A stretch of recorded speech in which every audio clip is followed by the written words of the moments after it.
The wind howled across the barren landscape, whipping up clouds of dust that stung my skin and made every breath feel like inhaling fire. We had established our colony on Tarsis years ago, driven by the promise of untapped resources and the mystery of a lost civilization rumored to be buried beneath its surface. The excavation had been grueling under the planet's harsh conditions, but the promise of discovery kept us pushing forward. Our team was small but experienced. There was Captain Harlow, a veteran with a no-nonsense attitude and a history of successful digs. Dr. Juna, our xenobiologist, always eager to uncover new life forms, and Tarsis, our engineer, whose expertise in ancient machinery had saved us more than once. And then there was me, the archaeologist tasked with piecing together the remnants of a forgotten world. We had found the obsidian monolith yesterday, buried deep in the heart of a crumbling subterranean city. Its surface was smooth and cold to the touch, covered in strange glyphs. As we unearthed it, an unease settled over the team, a silent agreement that we had disturbed something best left alone. The monolith recorded the final days of the Krillix, a race of centaur-like beings whose strength and resilience had once made them masters of the underground. The recordings were fragmented, but what we could decipher told a story of desperation and horror. The Krillix had made a pact with an interdimensional entity, seeking greater mining capabilities in exchange for their souls. As the appointed day drew near, they were consumed by nightmares and physical decay, their once proud civilization crumbling into madness. One night, as we huddled in our camp, I could see the strain in my colleagues' faces, the fear in their eyes. No one spoke of it, but we all felt it. The creeping dread that something was watching us, waiting for the right moment to strike. "Juna, any luck with those translations?" I asked, breaking the uneasy silence. She glanced up from her datapad.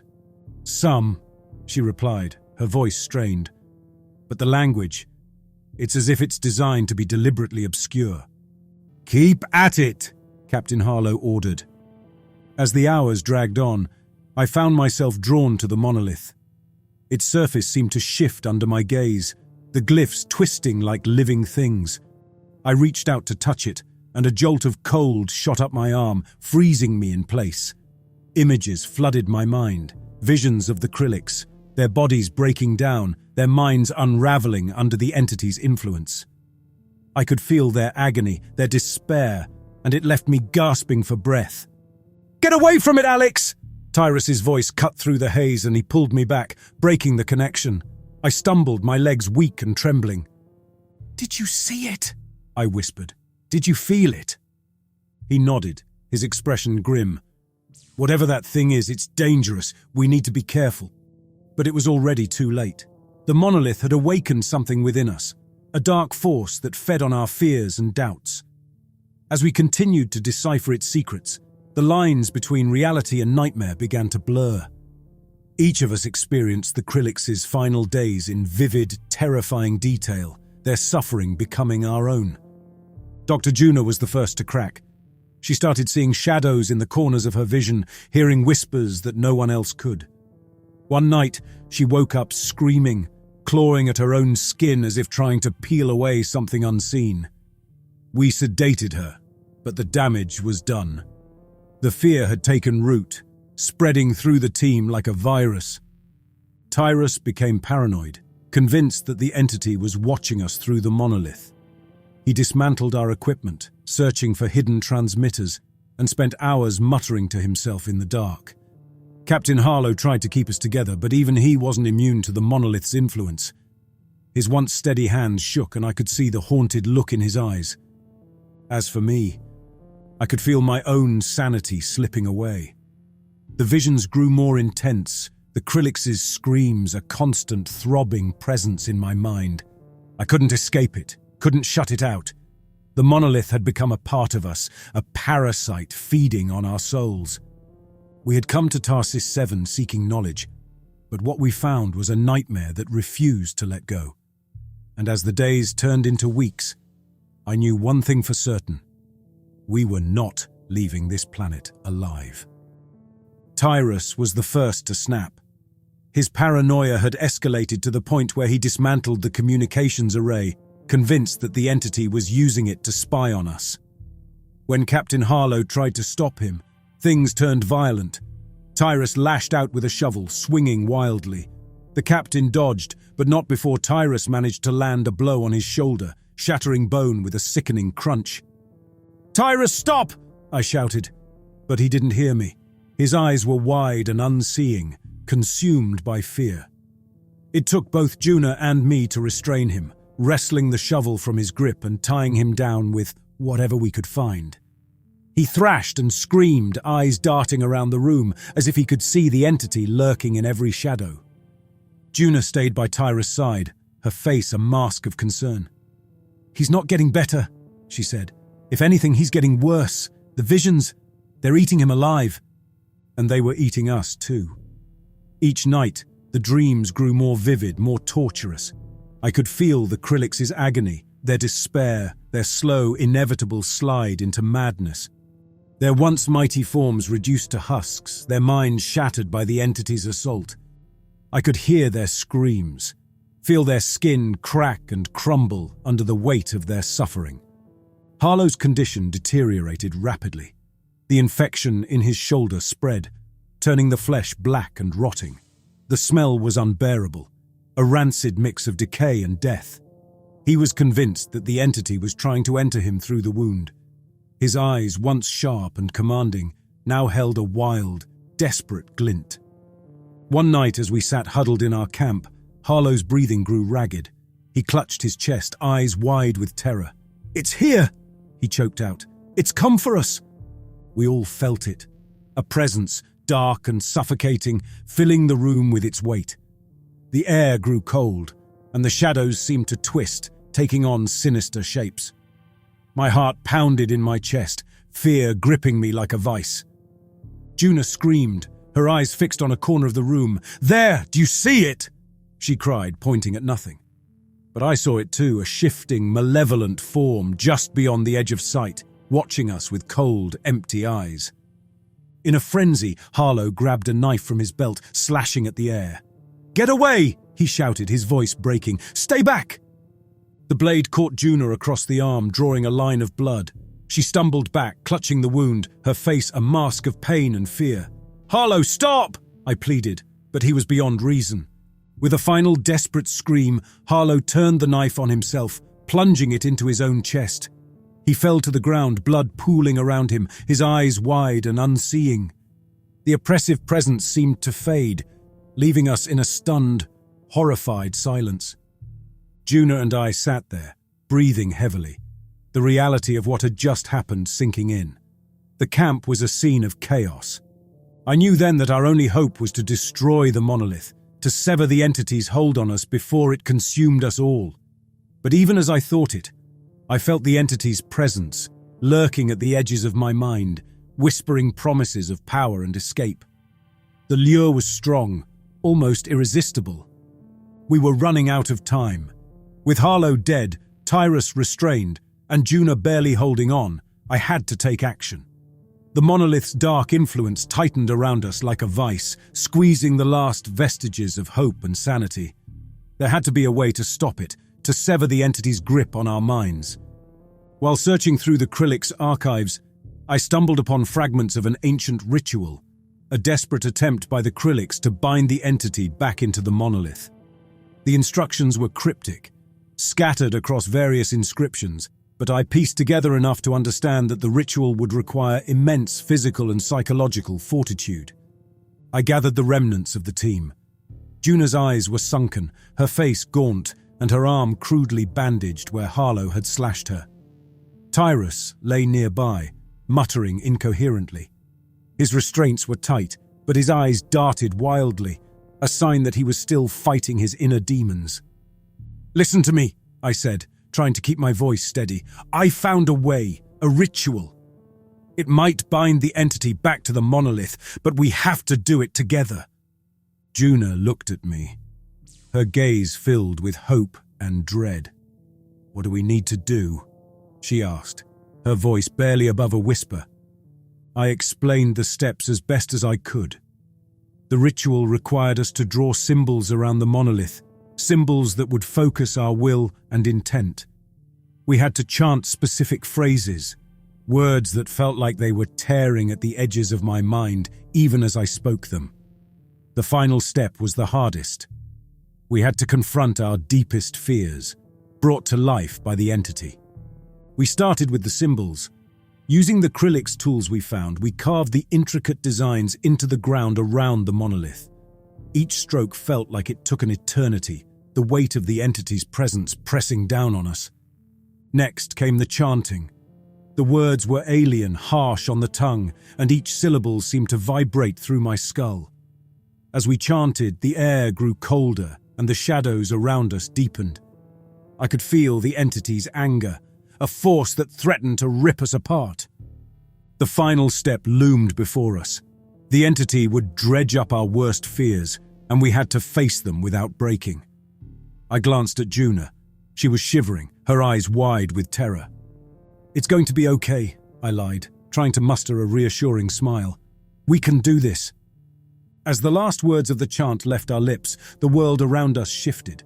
The walls of the cavern seemed to close in, the air thick with a rancid stench.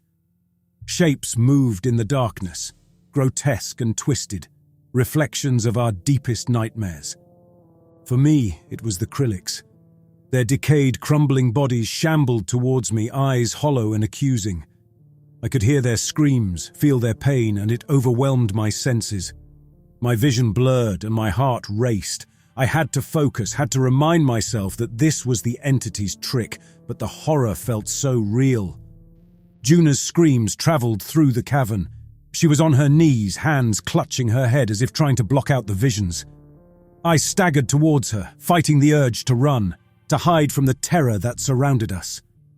"We have to stay strong," I shouted, my voice barely audible over the cacophony of our own fears. "It's not real! We can do this!" Tarsis thrashed against his restraints, his eyes wild with terror. He was beyond our reach, lost in whatever nightmare the entity had conjured for him. I forced myself to look away, focusing on the monolith, the dark center of our torment. Summoning every ounce of willpower, I pressed my hand against the cold surface of the monolith, repeating the final words of the ritual. The symbols around us began to glow, a faint light cutting through the darkness. The air vibrated with force and the shadows recoiled. The entity's presence surged, a wave of pure evil crashing over us. My vision darkened, and pain seared through my body. I could feel the entity fighting back, resisting the binding. I screamed, pushing against the force with everything I had, pouring my fear, my anger, my desperation into the ritual. And then just as suddenly, the pressure lifted. The shadows receded, the air cleared, and the cavern was silent. I collapsed to the ground, gasping for breath, my body trembling with exhaustion. Juna lay beside me, unconscious but alive. Tarsis was still, his eyes closed, the wild terror replaced by a strange, eerie calm. The cavern around us seemed to hold its breath, and for a brief moment, I thought we had succeeded. Then the ground shook violently and a roar filled the cavern. The monolith shattered, sending shards of black stone flying in all directions. From the wreckage emerged a figure, towering and nightmarish, a cursed seraph. It unfolded its twisted, blackened wings, dripping with a viscous, tar-like substance that sizzled and hissed upon contact with the ground. Its ashen skin was cracked and fissured, glowing veins of fire pulsating beneath the surface. Its eyes blazed with malevolent light, piercing through the dimness with a searing intensity. The temperature in the cavern skyrocketed, the air thick with the stench of burning rock and sulfur. Juna screamed, scrambling back, her eyes wide with terror. I forced myself to my feet, adrenaline surging through my veins despite the overwhelming fear. We had released it, and now we had to warn the colony before it was too late. "Tarsis, get up!" I shouted, shaking him. He groaned, his eyes fluttering open, confusion giving way to horror as he took in the scene. The entity, or whatever nightmarish form it had taken, turned its gaze toward us, its lips curling into a cruel smile. "We need to move!" I yelled, dragging Juna and urging Tyrus to follow. The camp was a mess, but we had to gather whatever supplies we could. Every second counted. The cursed seraph let out another roar, and the temperature spiked even higher. Flames erupted from its body, curling and twisting into deadly shapes. It slashed through the air, sending waves of fire cascading toward us. We ducked and ran, the heat singeing our skin, the roar of the flames deafening.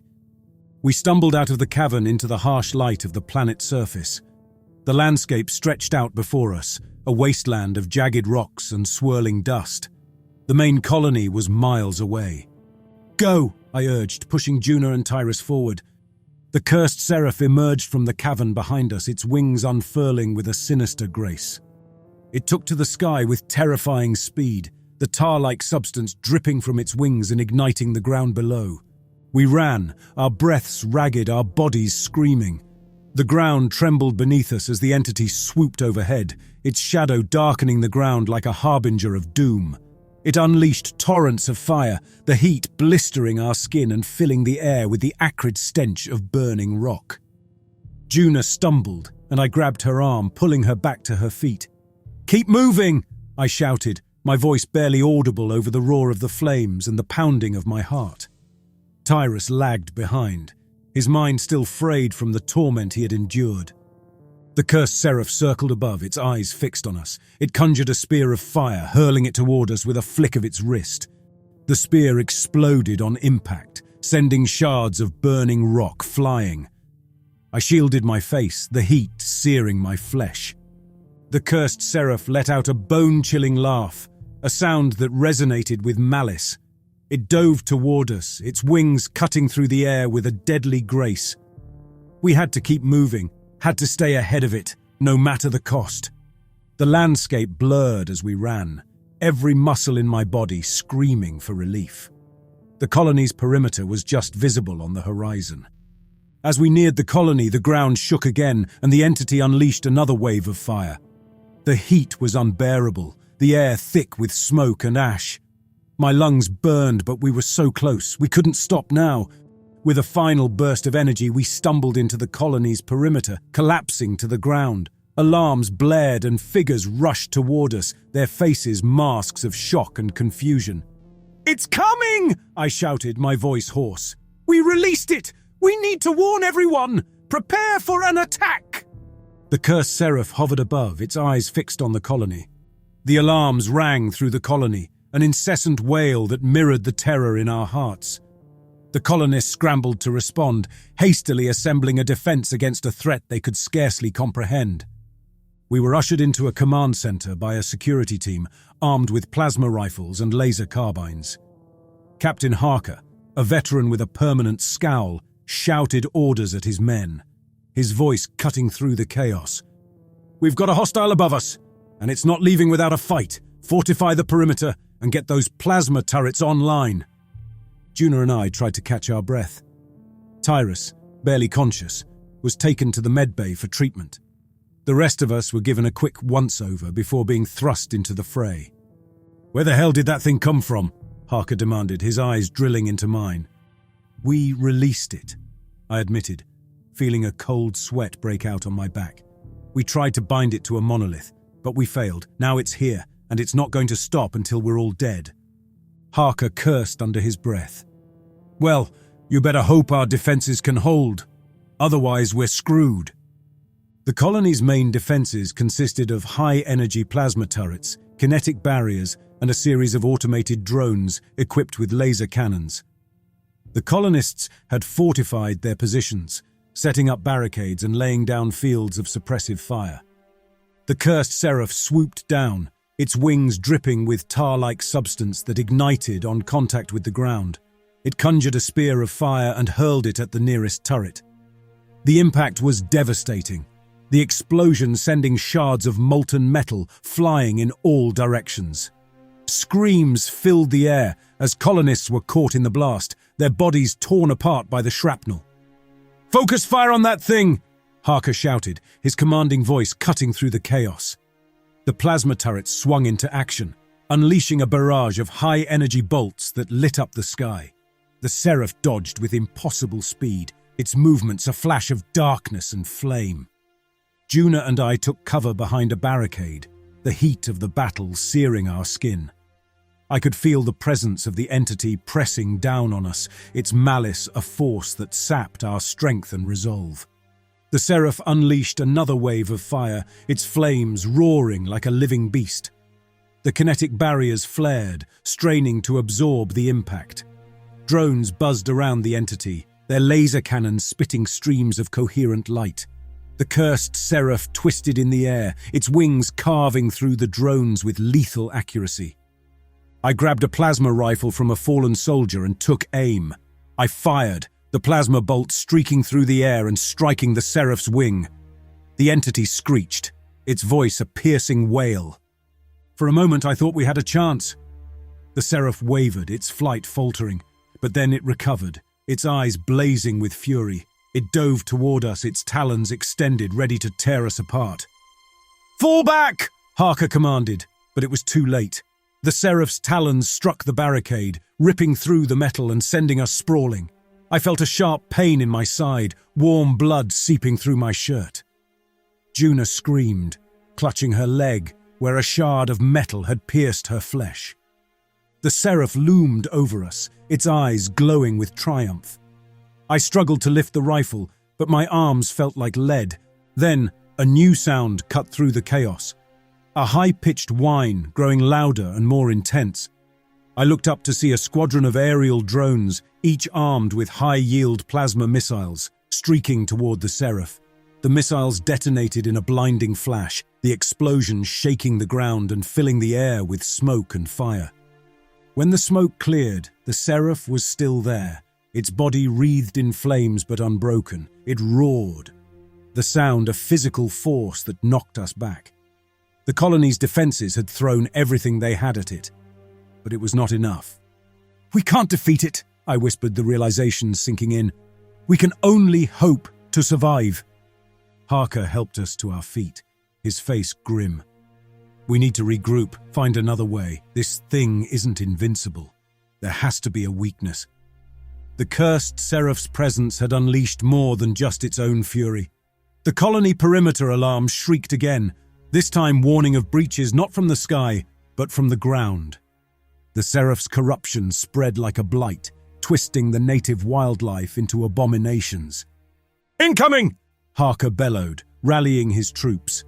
Plasma rifles buzzed to life, targeting the approaching shadows. From the darkness emerged the spinehounds, once native predators now transformed into monstrous creatures. Their enlarged forms bristled with bone spikes, eyes glowing green.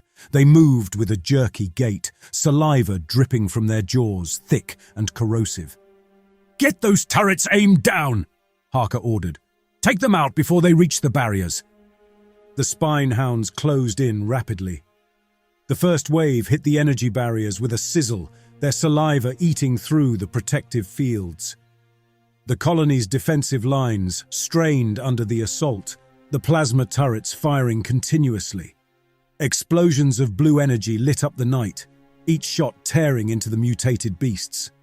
Juna and I joined a group of colonists reinforcing the barricades. I could feel the heat of the plasma rifle in my hands, its energy humming through my fingertips. Beside me, Juna steadied her own weapon. "They just keep coming!" she shouted over the din. "We have to hold them off," I replied, taking aim at a spinehound that had broken through the barrier.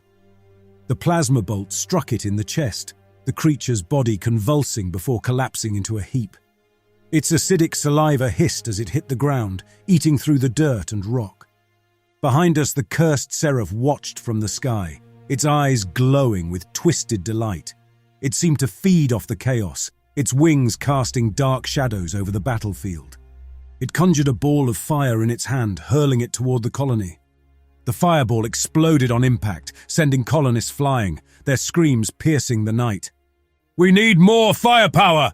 Harker shouted. "Deploy the heavy units!" From the colony's armory rolled out the heavy artillery, massive plasma cannons mounted on automated tracks.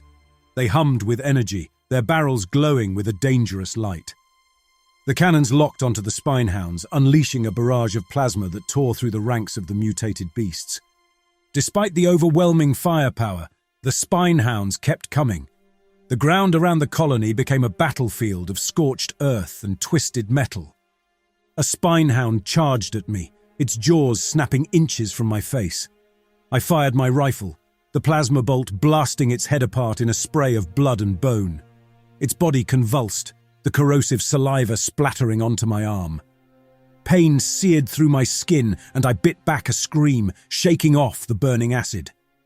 Juna fired beside me, her shots precise. Harker barked more orders, his face set in a fierce scowl. "Fall back to the inner defenses, we'll regroup there." We retreated, covering each other as we moved back toward the colony's core. The spinehounds pursued us, their numbers seemingly endless. The heavy artillery provided a brief respite, their plasma bolts creating a temporary barrier of destruction. As we reached the inner defenses, the remaining colonists reinforced the barricades, setting up energy shields and deploying automated turrets. The cursed seraph hovered above. It conjured flames that licked at our defenses, testing for weaknesses. Harker grabbed my shoulder, his grip tight and urgent. "We need to find a way to disrupt the seraph's control over these creatures." "How?" I asked, desperation clawing at my voice. "There's a research lab in the colony," Harker said. "If we can reach it, we might find something, anything that can sever its connection or weaken it." "All right," I agreed, steeling myself for the task ahead. We rallied a small team, readying ourselves for the journey through the besieged colony. The cursed seraph circled above, its eyes burning with anticipation. The spinehounds continued their assault, their roars a cacophony of chaos and destruction. We made a dash through the colony's narrow corridors, the walls trembling with the distant roars of spinehounds and the hiss of the cursed seraph's fiery assaults. The research lab was located in the heart of the colony, a place built to withstand external threats. Harker keyed in the access code, and the doors slid open with a heavy groan, revealing a white interior. "Secure the entrance!" Harker barked at the soldiers accompanying us. "We don't need any surprises." Juna and I moved quickly. The lab was a maze of high-tech equipment, filled with machines designed for medical and scientific breakthroughs. Amidst the chaos, one piece of technology caught my eye: a nanotech swarm gun, originally designed for intricate surgical procedures and cellular repair. "This is it," Juna said. "If we can reprogram it, we might have a chance." We pulled the gun from its housing. It was smooth with a digital interface that displayed its current settings. I began tapping into the controls. The interface flashed warnings and diagnostics as I navigated the complex menus. "Can you do it?" Harker asked, his eyes darting toward the door as another explosion rocked the colony. "I think so," I replied, my focus narrowing to the screen in front of me. The nanobots within the gun were programmed for medical applications, but with the right modifications, they could be turned into a weapon, one that could break down matter at a molecular level. Juna worked beside me. "We need to increase the aggression parameters and target structural integrity," she muttered, half to herself, half to me. Minutes felt like hours as we reprogrammed the nanobots. The lab shook with every impact from the battle outside, the sounds of screams and gunfire a constant reminder of what was at stake. Finally, the interface blinked green, reprogramming complete. "We've done it," Juna said, relief crossing her face. "Now we just need to test it." Harker grabbed the gun, his eyes hard with determination. "We test it on those spinehounds," he said. "If it works, we take down that damn seraph." We moved back to the entrance, the heavy doors opening to the chaos outside. Spinehounds charged the barricades, their bodies twisted. Harker aimed the gun, his finger hovering over the trigger. He squeezed the trigger, and the gun emitted a high-pitched whine. A swarm of nanobots burst forth, a cloud of microscopic machines that enveloped the nearest spinehound. The creature howled, its body convulsing as the nanobots began their work. Flesh and bone disintegrated, the spinehound collapsing into a heap of dissolving matter. "It works!" Juna gasped, her eyes wide with astonishment. But there was no time to celebrate. The The seraph descended, its wings spread wide, fire gathering in its hands. It screeched, the sound reverberating through the colony like a death knell. Harker aimed the gun at the seraph, his face set in grim resolve. "Get ready to run," he said, his voice steady. "We only get one shot at this." The seraph swooped down, its talons outstretched, eyes burning. Harker fired, the nanobot swarm surging toward the entity. The seraph howled, its body writhing as the nanobots began to eat away at its ashen skin. I watched in grim fascination, the scene unfolding with brutal clarity. The nanobots, programmed to break down matter at a molecular level, clung to the seraph, burrowing into its skin and spreading like a viral infection. The seraph's movements turned chaotic, its fiery wings flaring and sputtering as if they were being suffocated from within. The blackened tar dripping from its wings turned to vapor, sizzling as it met the air. The seraph screeched again, a sound that resonated with agony and fury. Its body convulsed violently, and I saw the veins of fire beneath its skin begin to flicker and fade. The nanobots were merciless, reducing the seraph's formidable form to a mass of disintegrating flesh and charred bone. With a final, ear-splitting cry, the seraph's body exploded outward in a shower of particles. The blast wave knocked us to the ground, a searing heat washing over us. When I looked up, all that remained of the cursed seraph was a cloud of dark, shimmering dust, slowly settling to the ground. Breathing heavily, I scrambled to my feet. Harker stood nearby, the nanotech gun still in his hands, its barrel smoking. Juna emerged from behind the barricade, her face a mixture of relief and disbelief. "We did it," she whispered, her voice trembling. "It's gone." As the dark cloud dispersed, a strange silence fell over the battlefield. The spinehounds, once driven by the seraph's influence, began to retreat. Their forms shimmered, the bone spikes retracting, their eyes losing the green glow.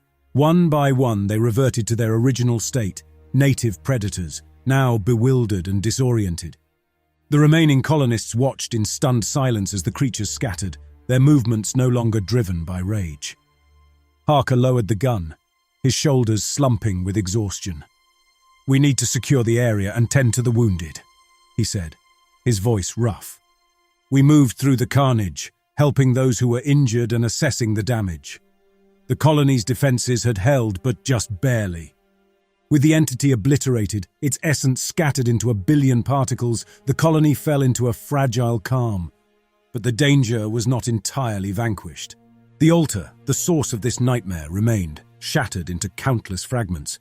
"We need to get rid of those pieces," Harker muttered, his face pale and streaked with soot. "As long as they exist, we're not safe." Juna and I agreed. We devised a plan to launch the fragments of the altar into space, far away from any potential victims. Our goal was to set them on a trajectory toward a black hole, where they would be destroyed forever. In the colony's control room, we prepped the launch. We gathered the broken pieces of the monolith. If even one fragment's power reawakened, it could spell our doom. The control room was a hub of activity. Colonists worked to ensure the success of our mission. I watched the monitors, carefully inputting the final coordinates. The black hole we targeted was a safe distance away, a perfect void to swallow the darkness we had unleashed. "Ready for launch," Juna said. "Engaging sequence now." The shuttle's engines roared to life. On the screen, we watched as the shuttle ascended, carrying the fragments away from our world. The shuttle broke through the atmosphere, the view on the monitor shifting to the vast expanse of space.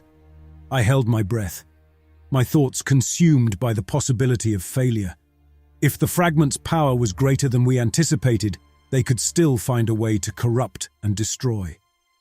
"Approaching the black hole," Juna announced, her eyes glued to the screen. "Initiating final sequence."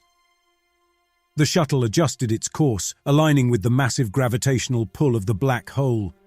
The shuttle's onboard systems, now autonomous, executed the final commands.